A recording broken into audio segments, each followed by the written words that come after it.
mismo? ¿Qué me falta a mí? ¿Cómo me debo purificar más? Porque esta esperanza también incluye.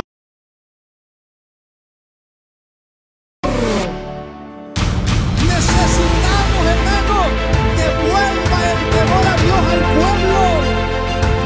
Necesitamos que la iglesia retome esa identidad de santidad y pureza personal.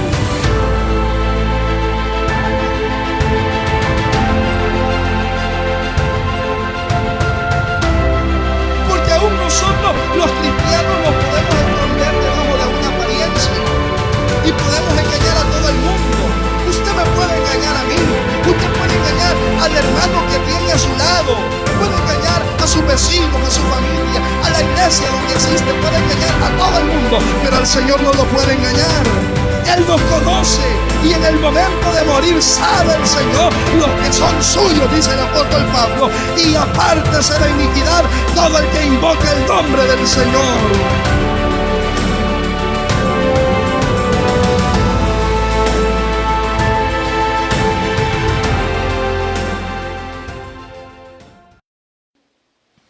Nehemías capítulo 8. Esta tarde vamos a darle continuidad al mensaje del domingo pasado. Gloria al Señor, que era actitudes correctas ante la exposición de la palabra de Dios. Vamos a leer a partir del versículo número 8. Bendito Dios, para poder, hermanos, considerar ahí la palabra de Dios. ¿Lo tenemos? Honrando al Padre, al Hijo y al Espíritu Santo, lo leemos. Y leían en el libro de la ley de Dios claramente y ponían el sentido de modo que entendiesen la lectura. Y Nehemías el gobernador y el sacerdote Esdras, escriba, y los levitas que hacían entender al pueblo, dijeron a todo el pueblo: Día santo es a Jehová nuestro Dios. No os entristezcáis, ni lloréis, porque todo el pueblo lloraba oyendo las palabras de la ley. Luego les dijo: id ante la exposición de la palabra de Dios. El domingo pasado explicábamos, hermanos, la importancia que tiene la palabra de Dios en el desarrollo del culto. No puede haber un culto, una celebración donde el pueblo de Dios se reúne sin que haya un espacio, un momento en que la palabra de Dios sea expuesta. Y cuando hablamos de exponer la palabra de Dios, nos referimos justamente al acto de presentar la palabra de Dios con tal fidelidad que los oyentes puedan entenderla con mucha sencillez, con mucha practicidad. La palabra de Dios siempre ha jugado un rol, un papel importante en toda la historia. La Biblia dice que por la palabra de Dios fueron hechos los cielos y la tierra. Todo lo que subsiste existe por la palabra de Dios. Y está establecido en la Biblia que cuando Dios habla, calle delante de él toda la tierra. Porque nuestro Dios es santo. ¿Cuántos lo creen? Porque nuestro Dios es poderoso. Y porque sus palabras son fieles y verdaderas. La palabra de Dios, hermanos, es verdad. Justicia. La palabra de Dios es rectitud. Es decir, la palabra de Dios no tiene en sí misma falsedad ni mentira, porque Dios hablando. Y Él no es hombre para que mienta, ni hijo de hombre para que se arrepienta. Ahora, frente a esa exposición de la palabra de Dios, ya depende cómo nosotros reaccionamos, cómo nosotros actuamos ante esa. Podemos presentarnos delante de Dios con prejuicios. Al escuchar la palabra de Dios, podemos ser prejuiciosos. Podemos tener nuestros propios criterios. Amén. La gente puede hacer sus propias interpretaciones, pero la palabra de Dios debe ser interpretada en sí misma. Una de las fuentes, hermanos, principales de interpretación bíblica es el hecho que la Biblia sea interpretada en sí misma. Yo no puedo sacar un versículo de su contexto para enseñar una falsedad, un propio criterio mío, ignorando todo un cuerpo bíblico de verdad que está, hermano, respaldando algo distinto a lo que yo estoy enseñando. La mayoría de sectas religiosas eso es lo que hacen. Toman versículos de la Biblia alejados de su contexto inmediato, pero también alejados de su contexto real en toda la palabra de Dios, para comenzar a establecer sus propios criterios. De que los testigos de Jehová sacan un versículo de contexto para asegurar de que la iglesia nunca será arrebatada, para asegurar, por ejemplo, de que solamente 144,000 serán salvos, hermano, descontextualizando lo de Apocalipsis, o sacando de contexto las ideas en cuanto al infierno, diciendo ellos de que el infierno no existe. Pero todas estas cosas son respaldadas a través de versículos sacados de contexto.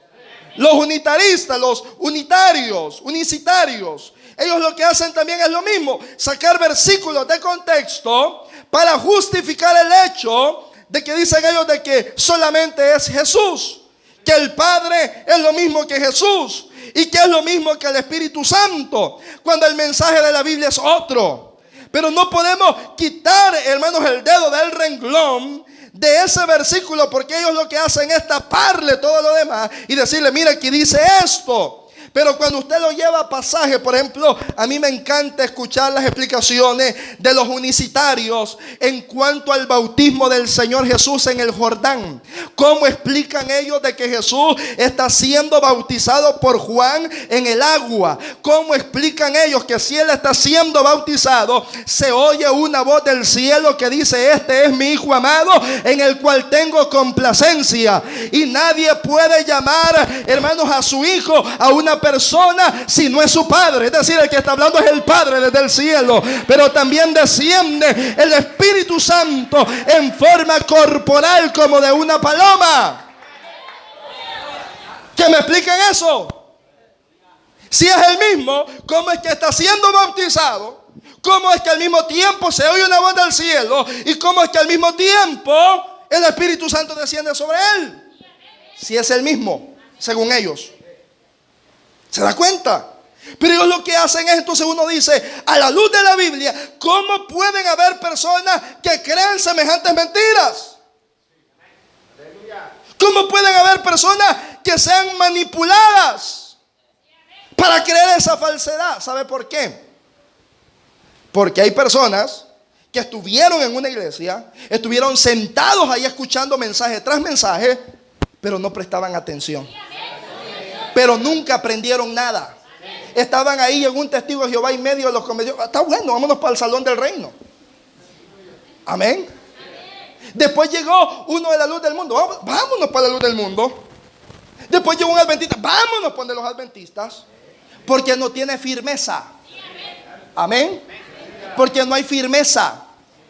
La firmeza doctrinal nos lleva a entender, usted cuando ha leído la palabra, cuando ha escudriñado la Biblia, solo al oír a un predicador usted ya sabe por la línea dónde va. Usted ya sabe, ya conoce qué tan sana es la enseñanza, la doctrina bajo la cual este predicador está fundamentando la palabra. Porque el tema doctrinal de la exposición de la Biblia es algo fundamental. O sea, no puede haber mensaje sin acudir a las grandes doctrinas de la Biblia. Las grandes doctrinas de la Biblia son las grandes verdades de la Biblia. Por ejemplo, una de las doctrinas fundamentales es que creemos en la inspiración verbal de la Biblia. Es decir, de que este libro no es cualquier libro. Esta es la palabra de Dios expresada, escrita, hermanos, por hombres, inspirados por el Espíritu Santo. Doctrina es que creemos en la Trinidad, Padre, Hijo y Espíritu Santo. Doctrina es que creemos que Jesucristo vino, se encarnó como un hombre, vivió entre nosotros, que desarrolló un ministerio de 3 años y medio, que al final de esos 3 años y medio fue entregado en manos de pecadores, en manos de malhechores, que sufrió hasta la muerte y muerte de cruz para pagar el precio del pecado de la humanidad. Creemos de que 3 días después el Espíritu Santo lo resucitó de entre los muertos y que hoy está sentado a la diestra del Padre como nuestro intercesor. Y si vienen los musulmanes a decirme que Jesús es un profeta más, no, Jesús no fue un profeta, Él es el Hijo de Dios. Amén. Y digo esto porque, hermanos, tenemos amenazas serias que deforman la doctrina de la Biblia.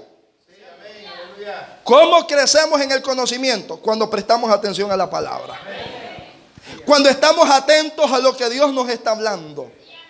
Y veíamos el domingo pasado de que las características, las primeras 4 de este pueblo de Israel, en el momento que Nehemías y Esdras están leyendo la ley de Dios, es que el pueblo en primer lugar tenía deseo de escuchar palabra de Dios. ¿Cuántos tienen deseo de oír palabra de Dios? Segundo, este pueblo estaba atento y reverente a la palabra de Dios. Estaban atentos, había atención y además había reverencia. Ellos estaban reverentes a la palabra de Dios. La palabra de Dios merece reverencia. Muchos asuntos, hermanos, usted sabe que humanamente hay reverencia. Usted ve, entra un dignatario, un presidente, una comisión, hermanos, oficial de un país, todo el mundo se tiene que poner de pie. Amén. Es una forma de reverencia. Usted ve, aún en las escuelas, yo pongo ese ejemplo, se canta el himno nacional, ahí todo el mundo tiene que estar de pie. Amén. Poner la mano a la altura del corazón es una forma de reverencia al himno nacional, a la oración, a la bandera. Pregunto yo, ¿no merecerá más reverencia a Dios y su palabra? Entonces la palabra de Dios merece atención y merece reverencia. Tercero, el pueblo confirmaba la palabra. Ahí no había silencio. El pueblo estaba diciendo amén, así es, gloria a Dios, aleluya. Y se postraban, usted lo leyó conmigo. Se postraban y adoraban a Dios porque Él les estaba hablando. Cuarto, y en esa nos quedábamos, y es el hecho de que había entendimiento. Yo le pregunto, ¿usted comprende verdaderamente la palabra de Dios? Y si hay algo que no lo entiende, ¿qué debo hacer, hermano? Pregunte. No todos lo sabemos. Y me voy a quedar justamente donde finaliza el domingo. No todos lo sabemos. Hay cosas que no las conocemos, que no las sabemos, porque no somos sábelo todo. Porque no tenemos un cerebro de 10 toneladas. Amén. Porque nuestra sabiduría, nuestro conocimiento es finito e imperfecto. Pero mire cómo es de maravilloso esto de la palabra de Dios.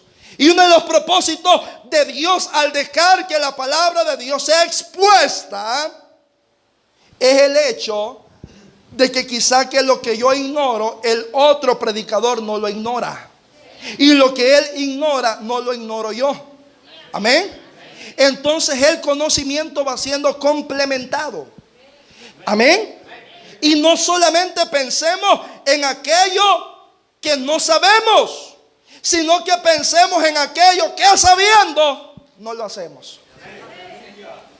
No solamente es el hecho de no saber algo, porque hay gente que en todas las predicaciones anda buscando aprender algo nuevo. Estos son los de Grecia. Los griegos siempre querían algo nuevo. Amén. Siempre querían aprender algo nuevo.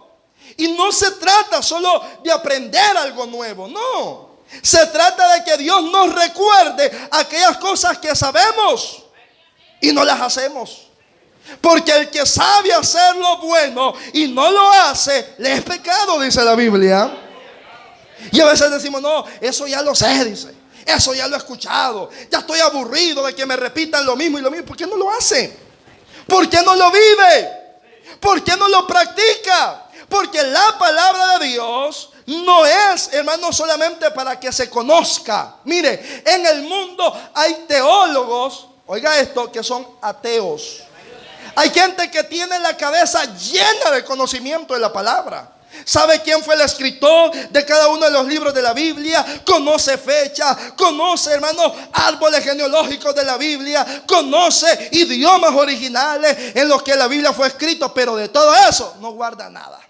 Pero de todo eso no practica nada. Pero de todo eso no vive nada. La palabra de Dios es para ser puesta por obra, para ser aplicada en nuestra vida. No solo entenderla, no, vivir la palabra de Dios. ¿Cuántos bendicen el nombre de Dios en esta tarde? Si es para Él, déselo fuerte.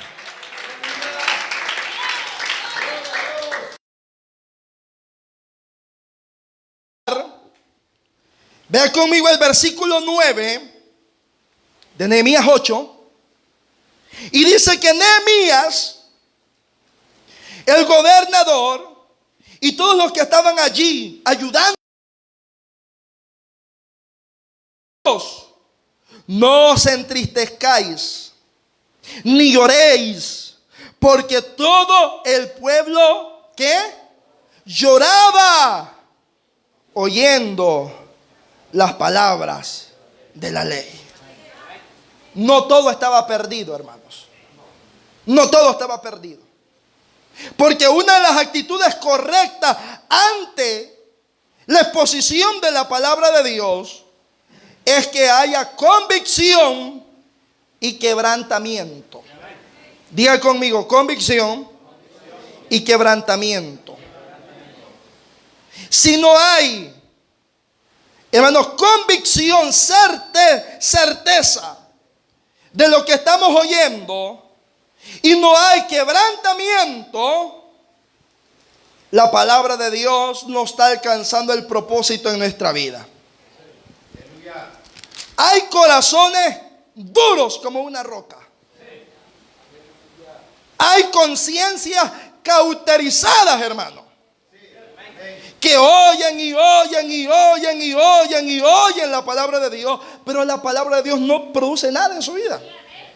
Sabe que está mal, sabe que necesita de Dios, sabe que hay algo que no encaja en su vida práctica, que hay algo que se está haciendo que a Dios no le agrada, pero no le va ni le viene. Amén. Que pase por arriba. De todos modos, de obligarme no puede. Ese es un corazón quebrantado. No quebrantado, perdón. Ese es un corazón no quebrantado. Ese es un corazón endurecido, como los fariseos, que el Señor les decía, generación de víboras. Juan el Bautista les dijo así. Y luego el Señor les dice, sepulcros blanqueados. Y ellos a reír se ponían. A ellos no, eso no les tocaba nada. Pero qué hermoso es cuando el Espíritu Santo está hablando. Hay gente que dice, el Espíritu Santo ya no habla, dice. Porque lo que la gente espera es un show. A alguien haciéndole como que anda espantando pollos, y ahí es donde dice que está hablando el Espíritu Santo. Hermano, el Espíritu Santo habla. Y habla a través de la palabra. Y habla también a través de la predicación de la palabra. Cuando un hombre de Dios se para en este lugar y predica la palabra de Dios, es el Espíritu Santo hablando a la iglesia. Es el Espíritu Santo recordando a la iglesia, hermano, la necesidad de vivir conforme a la palabra de Dios. Oiga lo que el Señor le dice a las iglesias en el Apocalipsis. Hermano, escribe al ángel de la iglesia en Éfeso, en Tiatira, en Filadelfia, en Sardis, en Pérgamo, en Laodicea. Amén. Y oiga cómo cierra cada carta. El que tiene oído, oiga lo que el Espíritu dice a las iglesias. Pero usted ve, ¿qué es lo que el Espíritu decía? Pero tengo contra ti que tienes a esa mujer Jezabel, que come cosas fornicación con mi siervo. Tengo contra ti que la toleras, le dice el Señor. La estás tolerando, y como la toleras, ten cuidado, porque voy a venir a pelear contra ti con la espada de mi boca, que es la palabra de Dios. Es decir, Dios no va a quitar el renglón porque hay pecado. Dios va a seguir señalando el mal, la perversidad de la iglesia, porque Dios sabe, conoce la realidad. Hermano, cuando Dios nos habla, cuando el Espíritu Santo nos habla, cuando Dios usa el predicador para señalar nuestra falta, no es porque Dios no nos ame, es todo lo contrario. Porque nos ama, envía la palabra. Porque nos ama, el Espíritu Santo nos redarguye. Porque nos ama, el Espíritu Santo nos exhorta para que cambiemos de vida y vivamos conforme a la voluntad de Dios. Es el Espíritu Santo. Pero ¿qué pasa? Cuando el corazón está endurecido, no hay cambio. La gente sale con cosas infantiles. Infantiles. A ver quién le contó al pastor, dice. Solo conmigo la agarra. Amén. Yo por eso cuando voy a visitar trato de enterarme lo menos posible de la vida privada de la iglesia. Yo casi no sé mucho de su vida privada. Porque si me cuenta algo, luego usted puede pensar de que yo lo dije porque usted me contó. Amén. Y yo prefiero de que sea el Espíritu Santo que lo muestre. Y si yo lo veo, no tenga miedo, también lo voy a decir. Porque como Pablo dice, en parte vemos y en parte profetizamos. Hay cosas como pastor, yo tengo la responsabilidad que si estoy viendo el mal y no digo nada, estoy ciego. O me estoy haciendo el ciego. Yo no puedo ignorar si está el mal, si está algo ahí, yo tengo que decirlo. Y perdóneme, pero yo lo voy a decir. O mejor no me perdone, pues lo voy a decir. Y si el Señor le habló sin saber, hermano, sin saber, no se preocupe. Es más, su preocupación no debe ser quién dijo, cómo lo supo, cómo lo sabe, porque lo dijo. No, ese no es el problema. El punto aquí es, estamos en el error, entonces alabemos a Dios porque Él nos está hablando. Si estamos en el error, si estamos en el problema, adoremos a Dios, porque Dios al hijo que toma, al que toma por hijo, lo disciplina y lo castiga con la palabra. Pero ¿qué pasa? A veces nos interesamos en eso. Como el cipote, que el padre ya se dio cuenta de un error y te voy a corregir, hijo. ¿Y quién le dijo, mamá? ¿Y quién le contó? No, ese no es el punto. Eso solo muestra un corazón ensoberbecido. Amén. El punto es que está en el error y que el padre lo va a corregir porque lo ama. ¿Cuántos creen que nuestro padre nos ama? Y como el Padre nos ama, envía la palabra no para muerte, sino para bendición. Es más, dice la palabra que cuando ya no hay palabra, cuando Dios ya no nos habla y estamos mal, ahí se aflíjase. Usted está mal y usted sabe que está en un error, que está en una falta, que está en pecado, y usted siente que Dios no le habla. Preocúpese. Preocúpese. Y no se vaya a sentir mal por lo que voy a decir. Pero lo dice la Biblia, que cuando ya Dios guarda silencio y deja sin castigo al hijo, ya lo toma como bastardo. Así lo dice la Biblia. Ya de afuera. O sea, ya no es mi hijo. Haz lo que querrás. Eso es lo que está diciendo Dios. Ya no hay corrección, ya no hay exhortación. Esos son de los que se habla ya en la primera carta a los Corintios, los que son entregados a Satanás para destrucción de su carne.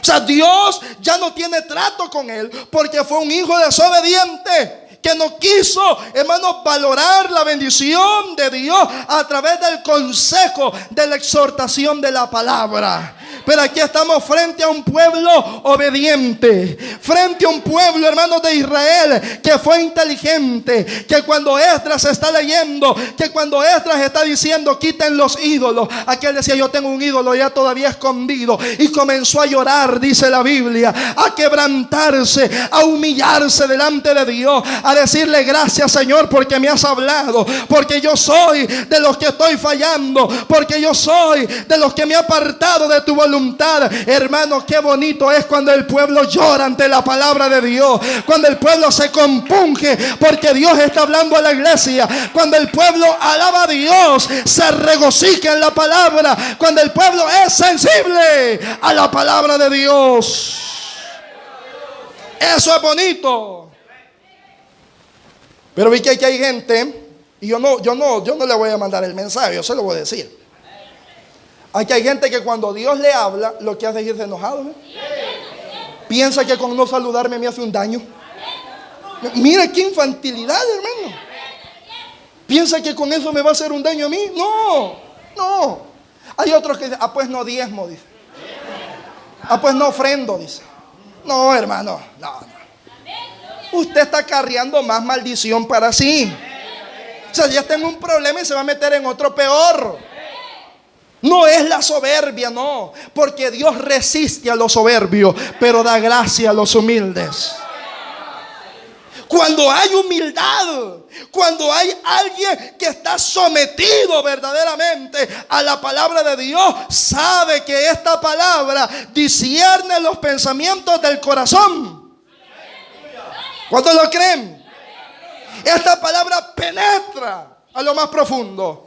Y a veces dirá usted, pero esto nadie lo sabe, solo lo había pensado, a nadie se lo he dicho. Yo estoy seguro que nadie lo sabe. No, pero el que está arriba, el que pesa los espíritus, el que conoce la mente y el corazón del hombre, él discierne hasta lo más profundo del alma, hasta lo más profundo de los pensamientos. ¿Cuántos lo creen, hermanos? Mire, hermano, hay un caso que a mí me impacta hablando de esto del corazón engañoso, de un hombre que está allá al servicio de un rey en Israel. Voy a omitir los nombres porque no los recuerdo, no lo traí en el mensaje, pero me acabo de acordar de esa historia. Del rey Ben-Hadad era sirviente, y este hombre va delante del profeta Eliseo a pedir oración por el rey. Y el profeta le dice, Ben-Hadad va a morir. Amén. Ben-Hadad va a morir.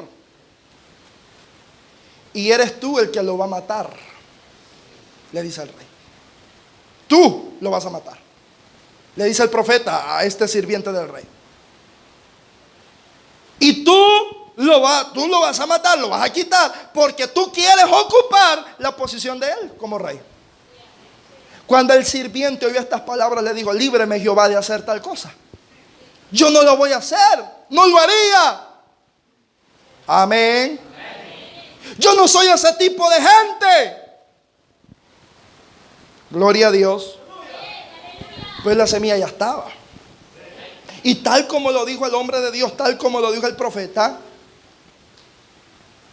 días después, este hombre toma un paño empapado en agua, y estando el rey en cama, lo ahogó, dice la Biblia. Y él se estableció como nuevo rey. Él, el que días atrás había dicho, líbreme el Señor de hacer tal cosa. Porque el corazón es engañoso. No se equivoque. El corazón es engañoso. El corazón es engañoso. Y como Dios conoce nuestros corazones, para eso envía la palabra. Para que no nos alineemos a nuestros sentimientos, a nuestras emociones que son cambiantes. No, nuestra vida debe alinearse, no a lo que yo quiero, no a lo que yo pienso, no a lo que yo considero correcto. No, mi vida se debe alinear a la palabra de Dios. Mi vida se debe alinear a lo que Dios ha establecido en su santa palabra. Ahora, yo le pregunto, cuando Dios le habla, ¿usted de verdad, cuando sabe que Dios le está hablando, se quebranta? Y dice: gracias, Señor, porque me estás hablando, voy a cambiar. O dice usted: no, es que yo así soy, y así voy a morir, así soy. Si le gusta, pues, si no, pues. Hay gente así de soberbia. O es como la audiencia de Esteban. Esa es la audiencia más terrible que le puede tocar a alguien. Esteban les está predicando y ellos lo que hacen es agarrar piedra. Amén. Lo que hacen es agarrar piedras y lo apedrean, lo matan, porque no les gustaba lo que Esteban les estaba diciendo. Hermano, rechinaban los dientes, dice la Biblia. Hermano, esta gente estaba ensoberbecida, no quería oír palabra de Dios. Se tapaban los oídos, dice la Biblia. Estaban molestos porque Dios les estaba hablando. Y un mensaje tan maravilloso el que Esteban habló. Una historia de Israel, pero de una forma tan maravillosa como Esteban la relató. El problema es que cuando él está hablando historia, todo el mundo: ay, qué bonito Esteban recordándonos la historia. El problema es que no le gusta cuando Esteban llega al punto y le dice: ustedes mataron al santo de Israel. Ustedes lo mataron. Cuando los confronta con esa verdad y le dice: ustedes fueron los que lo mataron, entonces esta gente comenzó a retorcerse, comenzó a gruñir los dientes, comenzó a agarrar piedra, dice la Biblia. Hermano, lo apedrearon, pero no hay problema. Esteban había cumplido con su misión, había cumplido con su tarea, había cumplido con su encomienda, y era presentar el mensaje de verdad. Esa es la tarea del predicador: hablar la verdad de Dios, presentar la palabra del Señor. Si el pueblo quiere oír, que oiga. El que tiene oídos para oír, que oiga lo que el Espíritu Santo habla a la iglesia. Pero si no quiere oír, no oiga. Si me quiere agarrar a pedradas o a tomatazos, hágalo, hermano. Que los tomates que queden buenos, hay de tomatada, les van a servir. Amén. Yo me muevo bastante, entonces les va a costar pegarme. Entonces, pero es un asunto de que usted vea de que no todo el mundo se alegra cuando Dios le habla. Pero hay un hombre en la Biblia, hay tantos ejemplos, pero yo necesito avanzar. Y solo quiero mencionarle el ejemplo del rey Josías. Que el rey Josías, siendo de 18 años, ya había reinado 10 años Josías, cuando alguien, en medio de la limpieza y reconstrucción de la casa de Jehová, alguien encontró el libro de la ley de Dios que ya se había perdido. ¿Otra vez se perdió? Amén. Se le perdía cada rato. Por eso es que el pueblo andaba perdido. Por eso es que el pueblo no sabía qué hacer, porque había perdido el libro. ¿Cómo lo iban a leer si estaba perdido? Como usted que solo agarra la Biblia el domingo cuando viene para el culto. Toda la semana se le olvida que tiene Biblia. Gloria a Dios. Y cuando encuentran el libro, este hombre, el sirviente, le dicen: hemos encontrado el libro. Y dice él: yo se lo voy a llevar al rey. El rey se va a alegrar. Amén. Y cuando lleva el libro, dice la Biblia, hermano, ni siquiera empezó a predicar, no, empezó a leerlo. Empezó a leer el libro, las maravillas que Dios había hecho, lo que Dios pedía de su pueblo en la ley de Moisés. Cuando Josías, hermano, escuchó las palabras que este hombre estaba leyendo, se levantó de la silla real donde estaba, dice la Biblia, rasgó la vestidura, se postró en tierra y comenzó a llorar diciendo: hemos fallado, hemos pecado delante de Dios. No hemos cumplido con la ley del Señor, pero de hoy en adelante nos vamos a alinear a la palabra. Vamos a vivir lo que Dios quiere de nosotros. Gloria al Señor. Vamos a enfocarnos en agradar a Dios a través de su palabra. Pero qué maravilloso es, hermanos, cuando Dios muestra su misericordia a través de la palabra. Isaías dijo el día que tuvo la revelación: hoy me mata Dios, dijo, porque yo le voy a traducir más en medio de gente chambrosa, dijo Isaías. Y yo también me echo chambroso. Gloria a Dios, sí. Habito en medio de gente de labios inmundos. ¿Y quién es alguien de labios inmundos? Alguien mentiroso, alguien ocioso, alguien malcriado que dice obscenidades. Amén. Esa es una persona de labios inmundos. Una persona de labios inmundos es una persona con comunicaciones corruptas. Alguien que le gusta andar chambreando, entrometiéndose en lo que no le interesa. Eso, hermanos, es lo que dijo Isaías. Hoy me mata Dios, dijo. Hoy me mata. Porque hay hermanas que piensan que Dios solo se fija en lo exterior. No, Dios también ve lo de adentro. Dios nos ve por dentro y por fuera. Y ambas cosas son importantes. Hermanos varones, también ambas cosas son importantes. Dios nos ve por dentro y Dios también nos ve por fuera. A Isaías por labios inmundos casi lo mata el Señor. Pero cuando dijo él, ay de mí, hoy me mata Dios. Un ángel, dice la Biblia, que se fue, gloria al Señor, allá al altar, y con unas tenazas tomó un carbón, gloria a Jesús, y se lo puso en los labios a Isaías y le dijo, te es quitada tu culpa, es perdonado tu pecado, gloria al Señor. Hoy, gloria a Dios, hoy serás transformado, hoy serás cambiado. Oh, gloria a Dios. Ese es un símbolo de la palabra. Ese es un símbolo de la palabra. Ahora, yo le pregunto, si a usted ahorita 10 para las 5 le traen un carbón encendido y se lo ponen en los labios, ¿usted cree que se va a poner a reír? ¿O va a decir, gracias hermano por poner el carbón? No, se va a retorcer, le va a doler. La palabra de Dios duele. Pero ese dolor no es para muerte, es para sanidad. Nadie mejor que hermano Julio nos puede explicar eso. En una cirugía, por ejemplo, amén, duele, hermano. Duele una cirugía, duele, por pequeña que sea, duele. Pero esa cirugía es para extirpar, para quitar, para sacar algo que no es provechoso para el cuerpo, algo que no le sirve al cuerpo. Pero el dolor está ahí. Pero con el tiempo la recuperación y la mejora, hermano, justifica el dolor que en el momento se tuvo. Así es la palabra de Dios. Aunque sea como espada, lo que Dios quiere es sanar nuestro corazón, herirnos con la palabra, herirnos con la verdad, para producir en nosotros lo que Pablo dice, tristeza según Dios, que es arrepentimiento para salvación.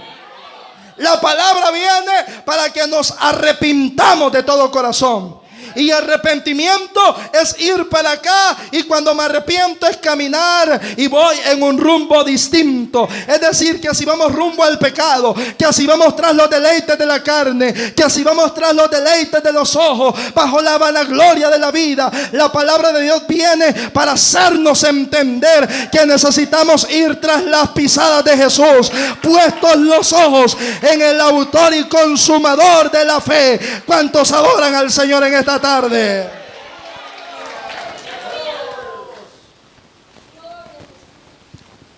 Pero además hay otra actitud que vale la pena recordar, y es el gozo en obedecer la palabra de Dios. Vean conmigo lo que dice el versículo 10. El pueblo está llorando y le dicen, no lloréis. Grosuras y bebed vino dulce y enviad por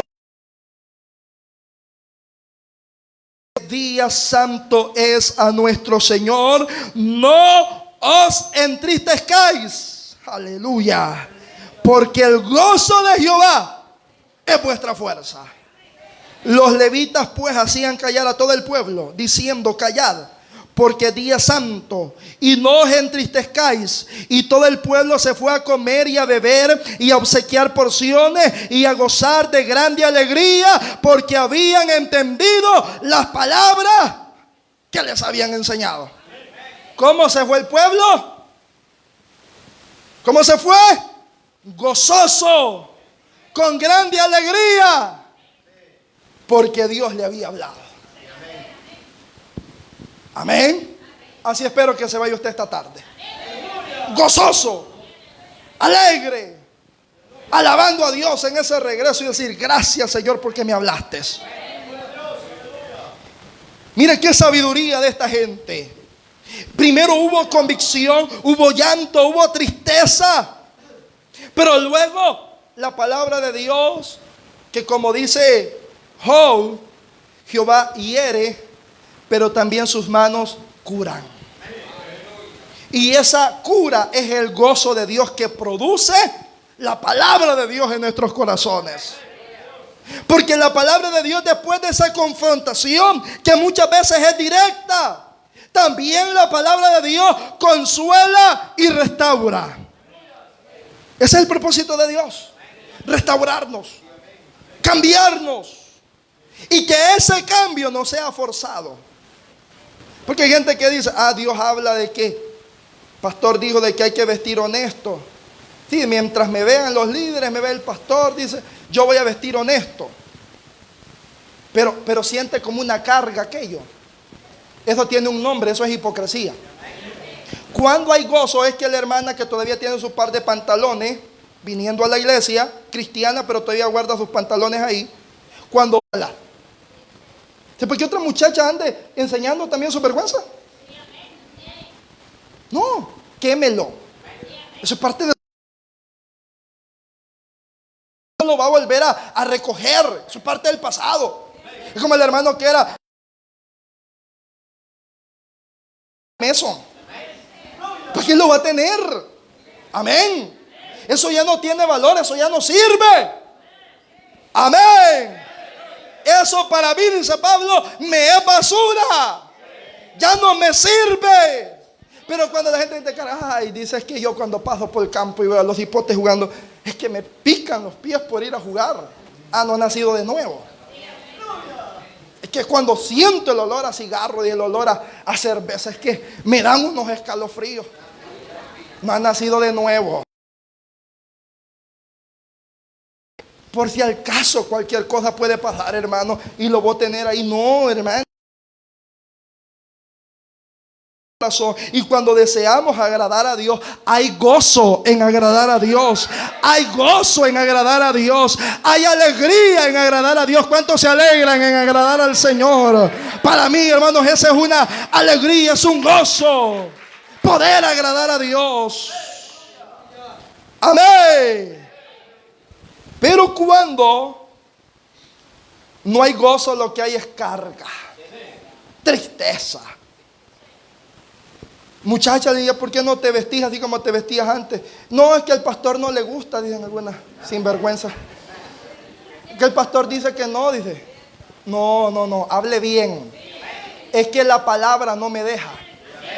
Es que Dios no me lo permite. En su palabra dice que yo debo vestir con pudor y modestia. Eso no lo digo yo, eso lo dice la Biblia. Pero muchacho, ¿y por qué así? A jugar pelota, hombre, ¿quién te va a decir algo? No, es que vi que ahí en la iglesia donde yo voy son bien estrictos usted. Ahí no dejan que uno haga eso. Así hablan. Así dicen, no, hable bien. Diga, eso no me edifica en nada. Eso no me aprovecha. Porque Pablo dice que aunque todo me es lícito, no todo me conviene, no todo me edifica. Y yo no me voy a dejar esclavizar por nada. Amén.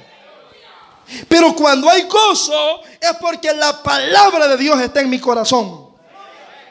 Jesús dijo, si guardáis mis mandamientos, estas cosas os he hablado para que mi gozo esté en vosotros y vuestro gozo sea cumplido. O sea, Dios habla para que el gozo de Dios esté en nuestros corazones. Y el salmista en el Salmo 119 dice, por heredad he tomado tus testimonios para siempre, porque son el gozo de mi corazón. Qué hermoso es, hermano, cuando está el gozo de Dios en nuestro corazón, porque agradamos a Dios.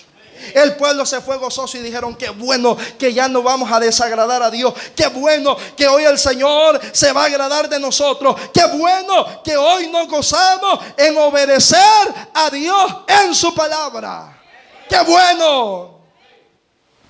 Y hay una séptima Hermanos, actitud del pueblo con la que voy concluyendo en el versículo 13. Amén. Al día siguiente se reunieron los cabezas de la familia de todo el pueblo, sacerdotes y levitas, a Esdras, el escriba, para entender la palabra de Dios. Permítame ahí, pausa. Esto es decir, como que mañana se venga toda la iglesia y mañana en la mañana no hay culto agendado. Y que vengan todos los hermanos, de repente veo a todos los hermanos viniendo. Hermanos, queremos que nos prediquen. ¿Cuándo, Y que vengan, hermano, abre el templo. No vamos a cantar, no. Predique, queremos oír la palabra de Dios. Esto es lo que el pueblo hizo. El pueblo ya había sido despachado. Amén. El pueblo ya se había ido, pero el pueblo ya se había marchado, pero aún habiéndose ido, el siguiente día regresan y le dicen: Esdras, nosotros quedamos picados. Nosotros queremos que nos sigas leyendo la escritura. Gloria al Señor. ¿Están aquí, hermanos? Nosotros queremos que nos sigas leyendo la escritura. Queremos que nos sigas leyendo la palabra. Queremos seguir entendiendo la palabra de Dios. Y comienzan a escarbar. Y yo no sé si a usted le ha pasado, pero entre más lee, más entiende. Más lee, más entiende la palabra de Dios. Así es. Para entender la palabra de Dios hay que leerla. Y cuando más lee, más aprende, más medita. Y le va gustando, le va sintiendo sabor. Eso es lo que pasó. Y comenzaron a descubrir que habían cosas en las que ellos no habían estado cumpliendo. Fiestas que no habían celebrado. Y que casualmente para esa fecha encajaba perfectamente con la fiesta judía de los tabernáculos. Encajaba. Y dijeron ellos: bueno, ya estamos aquí. ¿Y por qué no celebramos la fiesta de los tabernáculos? Pues, pero son 7 días. No importa, quedémonos. Y mandemos a llamar a todos los que no han venido, que vengan y celebremos fiesta solemne a Jehová. Versículo 15. Y que hicieran saber y pasar pregón por todas las ciudades de Jerusalén, diciendo: salid al monte y traed ramas de olivo silvestre, de arrayán, de palmeras, de todo árbol frondoso, para hacer tabernáculos, como está escrito. Salió pues el pueblo y trajeron ramas e hicieron tabernáculos, cada uno sobre su terrado, en sus patios, en los patios de la casa de Dios, en la puerta de las aguas, en la plaza de la puerta de Efraín. Y toda la congregación que volvió de la cautividad hizo tabernáculos, y en tabernáculos habitó, porque desde los días de Josué hijo de Nun hasta aquel día no habían hecho así los hijos de Israel. Y hubo alegría muy grande. Y leyó Esdras en el libro de la ley de Dios cada día, desde el primer día hasta el último. E hicieron la fiesta solemne por 7 días, y el 8º día fue de solemne asamblea según el rito. Esto está en el otro capítulo, usted lo puede seguir leyendo. Se va a dar cuenta que al cumplirse el 8º día, el pueblo dijeron: no paremos, sigamos. 7 días más, démosle. Así como ustedes, que lo veo que no se quieren ir, hermano, esta tarde. El pueblo estaba deseoso, anhelante. ¿Sabe qué es eso? Eso es perseverancia. Dios no quiere solamente entristecernos con la palabra. No quiere solamente que nos gocemos después, o que un par de días, pero que luego volvamos a lo mismo. Amén. No, lo que Dios quiere es que perseveremos. Amén.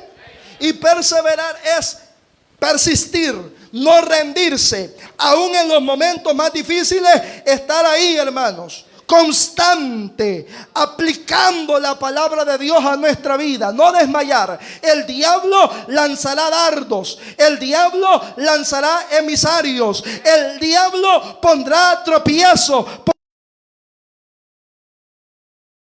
Para Dios vamos a perseverar en la palabra de Dios, porque queremos agradarlo solamente a Él. Gloria a Dios. ¿Cómo dice el Salmo 1? Bienaventurado consejo de malos, ni estuvo en camino de pecadores, ni en silla de escarnecedores se ha sentado, sino que en la ley de Jehová está su delicia, y en su ley medita de día y de noche. ¿Dónde está el secreto del hombre bienaventurado? Que en la ley de Jehová está su delicia. Se deleita en la palabra de Dios. Saborea la palabra de Dios y en esa ley medita de día y de noche. Como resultado, dice el salmista, será como árbol plantado junto a corrientes de agua, que da su fruto en su tiempo y su hoja no cae, y todo lo que hace prosperará.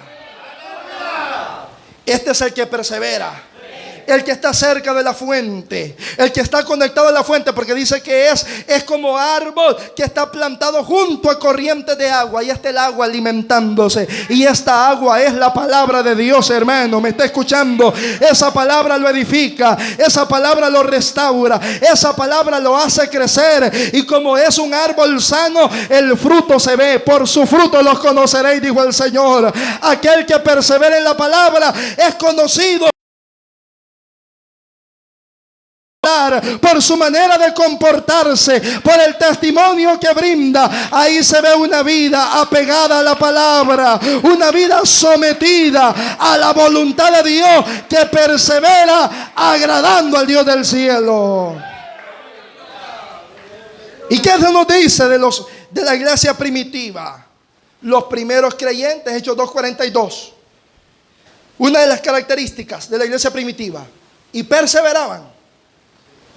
Oigan la palabra, perseveraban en la doctrina de los apóstoles. Perseveraban en la doctrina. Es decir, no solo la oían, no dice y oían la doctrina de los apóstoles, no, perseveraban en ella. Vivían esta enseñanza, la aplicaban a su vida. Cuando la palabra de Dios es aplicada a nuestros corazones, hay bendición. Yo finalizo. Hermanos, nosotros, ¿será que tenemos el mismo deseo de oír la palabra de Dios que el pueblo tuvo en este momento? ¿Será que nos acercamos a la Biblia con esa reverencia y esa atención? ¿O lo hacemos con indiferencia? ¿Respondemos con amén, con gloria a Dios, cuando Dios nos está hablando? Nos estamos esforzando por entender, hermanos, la palabra de Dios. Nos estamos esforzando por comprender la palabra de Dios. O decimos, no, yo no entiendo nada de eso. Permitimos, hermanos, que la palabra produzca quebrantamiento en nuestros corazones, o nos endurecemos. ¿Estamos viviendo con el gozo de obedecer la palabra de Dios, o pensamos que obedecer la voz de Dios es una carga? Y finalmente, ¿estamos perseverando día tras día en la palabra de Dios, o vemos la Biblia como un amuleto? Hay gente que piensa que por tener el Salmo 91 a la orilla de la cama va a hacer correr los demonios. Sí, no, es que ahí tengo el Salmo 91 he pegado el Salmo 23, o que por repetirlo 10 veces. No. Hay condiciones. Y para que usted reciba todas las bendiciones del Salmo 91, hay una. Así comienza. Y es habitar a la sombra del Altísimo. El que habita al abrigo del Altísimo. Oiga, ahí comienza, es la condición. El que habita al abrigo del Altísimo. ¿Y cuál es? Ir en la voluntad de Dios. Con esta palabra, bajo esta palabra, gozará de todas las bendiciones que se mencionan en ese salmo. Pero tenerlo pegado ahí, ¿de qué sirve? No sirve de nada si no se aplica. El Salmo 23, que tiene promesas maravillosas, comienza también con una condición.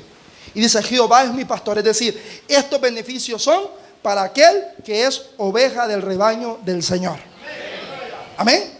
El que puede decir, Jehová es mi pastor, a este nada le va a faltar. En lugares de delicados pastos le hará descansar. Junto a aguas de reposo le pastoreará. confortará su alma, le guiará por sendas de justicia por amor de su nombre. Aunque esta persona ande en valle de sombra de muerte, no debe de temer mal alguno, porque el Señor estará con él. Porque la vara y el cayado del Señor le infundirán aliento. Y porque el Señor preparará mesa delante de todos sus perseguidores, delante de todos sus angustiadores. Le preparará mesa, le preparará banquete. Y porque en la casa del Señor morará el rebaño de Dios. Denle su ofrenda de palmas al Señor en esta tarde. Póngase de pie.